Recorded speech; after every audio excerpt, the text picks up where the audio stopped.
Colombia, 1966. Ediciones Triángulo publica la primera edición del libro de Gonzalo Arango titulado Prosas para leer en la silla eléctrica.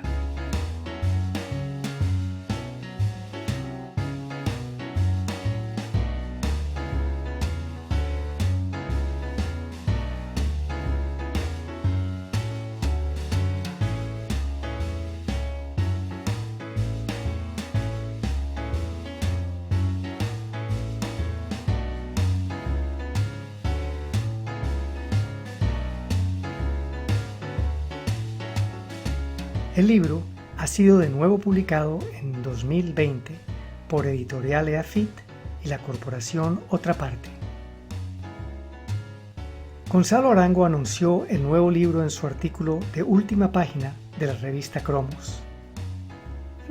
Nota: precio de la revista, 3 pesos. Leeré un corto fragmento del artículo y luego Gonzalo nos leerá, en su viva voz, una de sus prosas publicadas en este libro.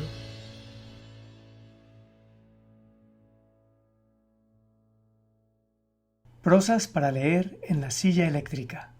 Para empezar, diré que un libro es un testimonio irreversible.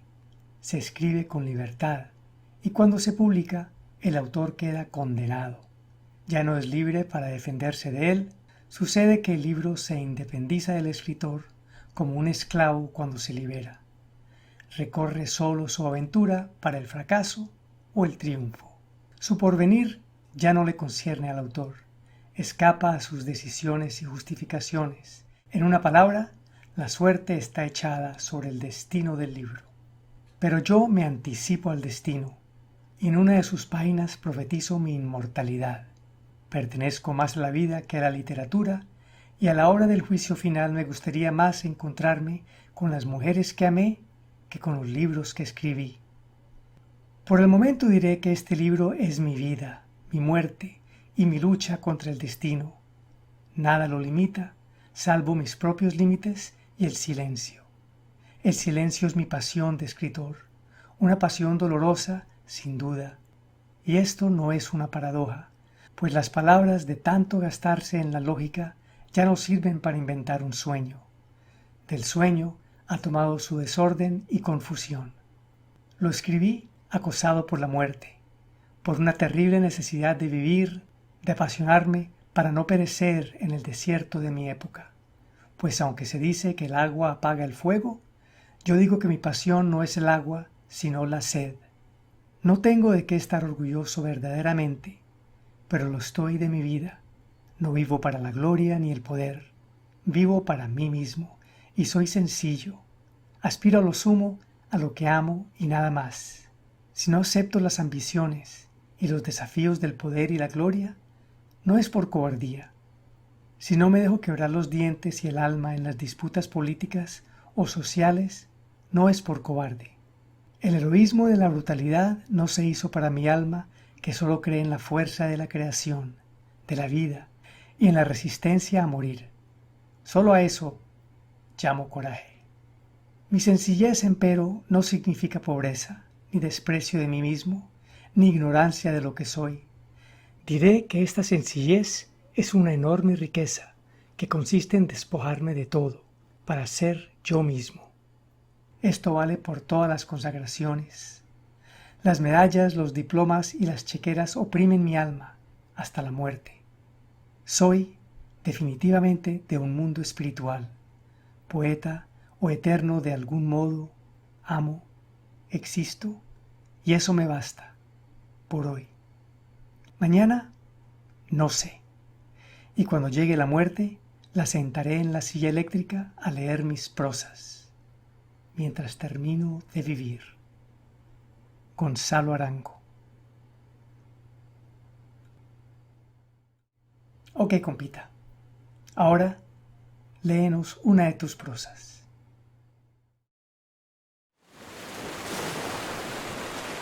El pesateo de tus sagradas olas. Tal debe ser la juventud, dura confrontación con la muerte, terror físico del animal que ama al sol, Llegados al final de una vida, los hombres dignos de tal nombre deben reanudar esta confrontación, renegar de las pocas ideas que fueron suyas y recuperar la inocencia y la verdad que brilla en la mirada de los hombres antiguos enfrentados a su destino. Recuperan su juventud, pero abrazando a la muerte. Albert Camus, El viento de Gémila. En mi ciudad de Leteo hubo un terremoto hoy, el más siniestro de toda su historia. Miles murieron aplastados bajo las ruinas. La terrible sacudida duró 2 minutos eternos, durante los cuales todo se vino abajo, y un arco iris de polvo y furia oscureció el cielo. Mi hermano y yo habíamos salido a pescar tortugas al mar y por eso estamos vivos. Allá oímos que una desgracia había caído sobre la ciudad. Hasta pensamos que era la bomba atómica o algo terrible como eso, tal vez un castigo del cielo. Entonces corrimos a ver qué era y Leteo había desaparecido. Nada quedaba en pie, ni las estatuas, salvo unos árboles que se sacudían sobre la tierra rota. Lo demás era una llanura dantesca de desolación. Cuando llegamos a la ciudad, ahora en ruinas, los pocos sobrevivientes lloraban o miraban al cielo sin decir nada. Era como si se hubieran muerto de pie. De todas partes, como de agujeros, salían gritos desesperados. No era un dolor como es el dolor de siempre. Era algo tan espantoso que yo no puedo describirlo.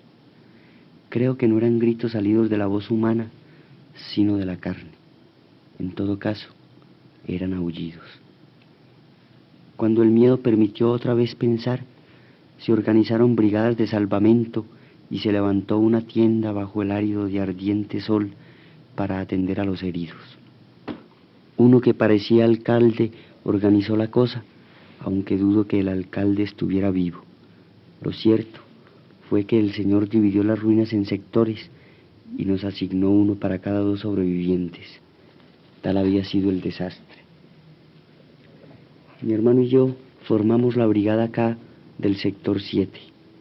Nuestra misión era rescatar heridos de las ruinas y ponerlos a salvo, lejos de los muertos que ya estaban abandonados a su suerte. Mi hermano y yo, él adelante y yo atrás de la camilla que fabricamos con 2 palos y una lona que resistía el peso del tamaño de un herido. Empezó, pues, una lenta y callada procesión de nuestro sector 7 a la colina, donde se iban amontonando los mutilados, algunos de los cuales agonizaban en el intervalo de 2 viajes y luego morían. Los otros se retorcían de dolor, se revolcaban espantosamente o llamaban a Dios. Pero nadie quedaba para socorrerlos y nosotros nada podíamos hacer o muy poco. Era horrible. No podíamos consolarlos porque otros que también querían vivir nos llamaban en el sector. También para ellos éramos su última esperanza. Nos pareció que el sol nunca había calentado más fuerte. Era un sol áspero, llameante de fuego. En vista de un sol tan asesino, resolvimos quitarnos la ropa y trabajar desnudos. En Leteo, todo el mundo estaba desnudo, muerto o desamparado. Era desolador y nada explicaba por qué no estábamos todos muertos. Pero la vida es así, una cosa rara que nos eligió para un oficio doloroso. Mi hermano Alción sí lloraba de vez en cuando al regreso de la colina, cuando su corazón podía darse el desahogo de un sentimiento o el lujo de un recuerdo. Hasta llamaba a su novia, que seguramente ya estaba muerta con su bello cuerpo. Él la amaba. Yo no lloraba ni llamaba a nadie. Todo era inútil. Hacía lo que tenía que hacer. Si Leteo vuelve a existir alguna vez, si la ciudad vuelve a fundarse sobre la nada, nuestros nombres serán registrados en la historia del terremoto como sobrevivientes y salvadores. Tengo que confesar que a mí no me importa la tal inmundicia de la gratitud, ni compadezco a la humanidad, ni la odio, ni la amo. Hago lo que tiene que hacer un sobreviviente, sin alegría, sin lágrimas. Eso es todo. Pienso que otros harían lo mismo que yo, aunque no sé. No espero nada de los hombres, y no soy un santo para que se esperen de mí esas grandes cosas morales como la nobleza y el valor. Desgraciadamente, al caer la tarde, el sol ya se dejaba sentir sobre los muertos, descomponiéndolos un tris.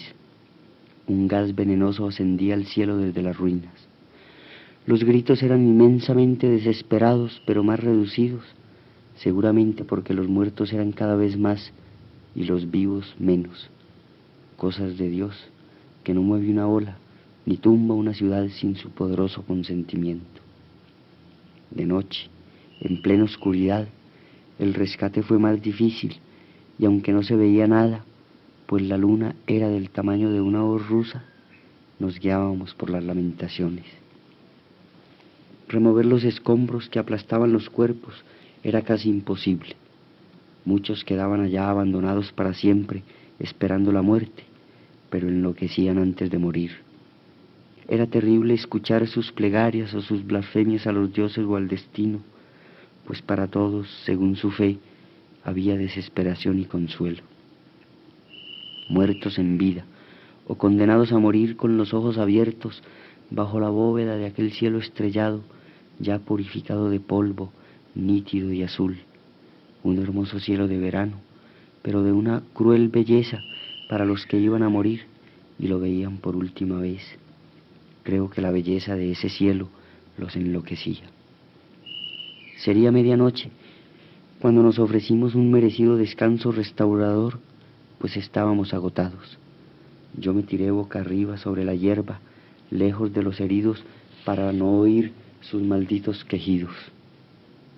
A pesar de la desgracia que se extendía a mis pies, el cielo me pareció bello y turbador, y en las claras estrellas identifiqué mi loco amor por la vida, y me sentí feliz. Lo que había de pureza en el mundo estaba allá arriba en el firmamento, goteando una luz espléndida sobre el afligido cementerio de la ciudad. Alción estaba tan desesperado que no sentía cansancio y fue a buscar a su novia o lo que quedara de ella, adivinando el sector donde vivía, cosa imposible de saberlo porque nada había quedado en su sitio. Los rascacielos estaban patas arriba, la ciudad había sido arrancada de raíz y lo que antes estaba en un extremo, ahora podía estar en otro. Por eso no me preocupé por buscar a mis padres, aunque sí pensaba en la posibilidad de que mi gato Ternura estuviera herido y me necesitara. Pero yo estaba muy cansado para buscarlo. Tal vez mañana él vendría a mí por su cuenta. Cuando Alción regresó sin saber nada de su novia, ni un quejido siquiera, yo me había sumido en un éxtasis con el bendito cielo estrellado. Y qué furioso me puse cuando Alción llegó desilusionado y loco de pena, arrojando lágrimas como una dolorosa o cosa semejante a llorona, quebrando el sortilegio de mi contemplación nirvánica, que era la antesala del cielo místico, donde la santa nada ya abría sus puertas para ponerme en comunicación con el misterio. No tuve más remedio que volver a mi ingrato oficio de sepulturero, yendo y viniendo entre gemidos, lágrimas y demencia, y un amotinado olor de tumba abierta. Al fin se derramó una alba fresca como un loto y salió el sol. Con los primeros rayos me sumergí en el sueño para no ver aquello macabro que el sol iba a calentar, y también porque estaba cansado hasta la muerte. Así que decidí dormir y ni siquiera me preocupé por buscar a Ternura, ya que el diablo se había llevado al Eteo, que se llevara también mi gato, aunque Dios sabe cuánto lo quiero, o quería, si por desgracia está muerto. A mediodía recibí en pleno rostro una bofetada que me despertó. Una ola de calor intenso extendía por la ciudad un hosco olor de corrupción. Todo estaba podrido, hasta el cielo puro. En el aire caliente y pegajoso zumbaban enjambres de moscas, como nubes infectas que amenazaban caer sobre la ciudad y devorarla. Miles de cuervos migratorios surcaron el cielo y se arrojaron con sus picos filudos, consagrándose a una horrenda rapiña, sin que nadie los espantara. Todos estábamos ocupados con los vivos o con los medio vivos. Los muertos no importaban, y tal vez quedaban mejor digeridos en el vientre de los cuervos que olvidados a la furia del sol, pues éste los pudría sin hacerlos desaparecer. Y fue a causa del sol que el aire se hizo pestilente. Un vaho de putrefacción tapó el horizonte y cayó la peste al tercer día sobre los intestinos desparramados de la ciudad. La primera víctima de la epidemia fue abatida en la Brigada J, sector 6. Era una mujer. Había caído en convulsiones, arrojó una baba morada y luego se quedó quieta. Su compañero nos dio la noticia. No parecía tener miedo de la peste. Su voz era triste pero serena. Quizás no le importaba morir, pues el corazón humano se endurece en el contacto de un dolor tan bruto. Seguramente ya no creía que la muerte es una desgracia. Yo no pensaba lo mismo. Si era verdad que la peste había llegado, pronto estaríamos todos muertos, y esto me asustó como el demonio. Desde este momento algo cambió en mí, no sé qué, mi feroz instinto de vivir.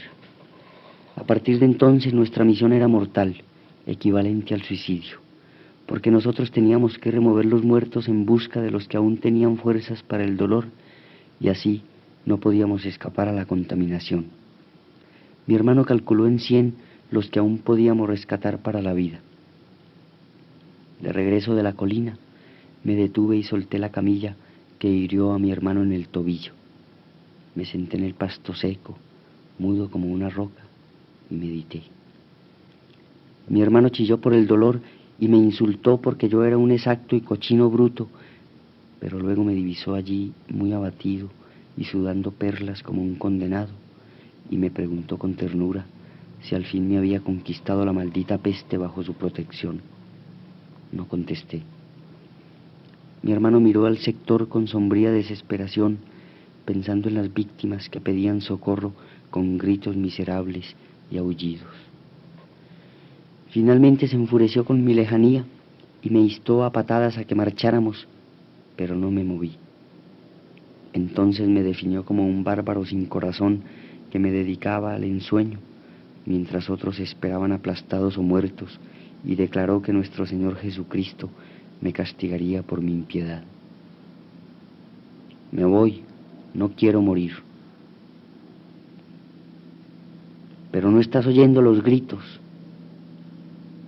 Sí, los oigo, no es culpa mía, que los salve el del cielo, yo me largo. Piensa que 100 vidas dependen de ti, piénsalo 2 veces, dijo.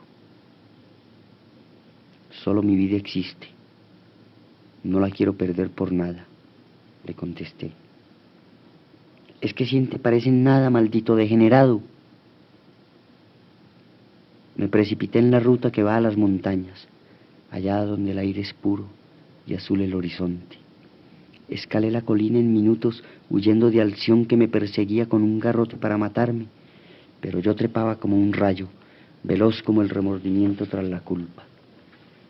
Como era imposible alcanzarme, Alción desistió y se puso a maldecir con los puños, invocando la ira del cielo, clasificándome de hijo de perra, desalmado y otras ignominias que me traía el viento apestoso del Eteo. Lo último que oí fue una maldición que me perseguiría hasta la muerte y que se convertiría en el signo de mi predestinación. No vuelvas al Eteo, maldito bastardo, porque te convertirás en un pez. Luego me alejé hasta perder el eco fraternal de un amargo llanto de dolor, ira o desamparo. En todo caso, no me importó que llorara ni que se lo tragara la tierra. Allá él. Mi deserción me llevaría lejos de la angustia y la cólera, hacia las regiones puras del sol, hacia la vida. El sol estaba en su fina, muy agobiador, y el aire seguía saturado de corrupción. Coroné la colina y me hundí en una escarpada montaña rocosa donde el mundo parecía terminar en un abismo. Pero el mundo empezaba en todas partes donde el sol nacía, y más allá del crepúsculo estaría la noche cósmica con sus vientos, el canto de los pájaros y la soledad eterna de las piedras. Ya era noche cuando escalé la cima más alta de donde se divisaba un leteo remoto que semejaba la camisa rota de un fusilado. Respiré sobre una roca un aire sin lamentaciones, sin hedor y claro de luna. Como ya podía estar contaminado, me hundí en una laguna de aguas bucólicas donde la luna rielaba sobre unos lotos y bañaba de oro el corazón de la noche misteriosa. Unos pájaros modularon cantos enigmáticos y estremecieron la oscuridad con aletazos que desplumaban al vuelo la dorada luz lunar. Mi corazón latía con una dicha cruel y violenta. Todo era puro y viviente de secretos. Soplaban vientos oscuros y el cielo goteaba una tierna luz de estrellas jóvenes. Me sentí solo y feliz como Dios. Una nube errante tapó el disco de la luna. Unas aves apocalípticas aprovecharon la pausa de negrura para emitir extraños cantos desapacibles, que tal vez eran cantos felices en su corazón de pájaros nocturnos. Escalé un árbol de doradas naranjas y calmé el hambre y la sed. Entre las ramas me sentí a salvo de todo lo misterioso y fugitivo que encierra la noche, no solo de las almas del leteo vagando vengativas, sino del viento oscuro y los formidables aleteos de las avestruces del cielo. Ahora que estaba solo, exilado de una humanidad en la que ya no había sitio para mí, el gran bastardo sin porvenir y sin Dios, ahora entonces empecé a sentirme hijo del sol, alma del viento, fruto del árbol de la vida, sueño y olvido. El sol de la mañana doró mi cuerpo y mi sonrisa, desnudo y enlazado a las ramas como un mico. Entonces comprendí que mi reino era ese, el reino puro y verde de los seres sin pensamiento, un átomo de luz en la radiante energía del cosmos. Noté que mi sexo se puso tenso por la alegría de mi alma, y mi alma se estremeció con la dicha salvaje de mi cuerpo, cuyas ondas hacían crujir las ramas con la marea de la plenitud. Una colmena de angelitas suspendida en lo alto chorreó unas gotas de miel. Ya sin conciencia y sin remordimientos, olvidé la triste historia del Leteo, apestada y vencida por la muerte como una miserable ciudad de la humanidad. Más allá del horizonte, esperaban las ciudades del sol. Evidentemente, no se trataba de números, 1 contra 100. Se trataba, eso sí, de mi vida en el tiempo y del tiempo en la misteriosa eternidad. Descendí del árbol y eché una mirada al pasado. Luego me alejé sin nostalgias, sin esperanzas, hacia la tierna tierra que amaba. Segundo, Leteo no fue más una ciudad. Un jardín de ortigas creció sobre las ruinas. Con los años, la ambición y la sed del mar la invadieron. En esta forma, la ciudad quedó sumergida y olvidada. Cuentan los marinos que sobre esas aguas oscuras se oyen lamentos y un rumor de progreso. La ciencia y la poesía no descartan la posibilidad de que Leteo haya iniciado allá en el fondo una nueva faz de vida submarina. La fantasía de unos pescadores relata que una mañana llegó a la costa un vagabundo. Lucía barba y cansancio de profeta y estaba desnudo como un tronco viejo lleno de raíces. Estaba al pie de las olas y miraba en las direcciones del horizonte como si buscara algo que había perdido su mirada o la memoria. Cuando los pescadores pasaron echando sus redes, se le acercaron. Alguno le preguntó de dónde venía. «Vengo de las ciudades del sol», contestó el vagabundo. ¿Y dónde está esa ciudad, padrecito? Allá lejos, dijo el vagabundo, tratando de dar con la mirada una idea del infinito. ¿Y qué vienes a buscar a estas playas, padrecito? Vengo a buscar mi ciudad. Díganme, pescadores, ¿no estaba fundada aquí la ciudad del Eteo? Parece que sí, padrecito, pero eso fue hace mucho tiempo. Nosotros no habíamos nacido. Se dice que la destruyó un terremoto y que nadie quedó vivo. ¿Acaso conociste al Eteo, padrecito?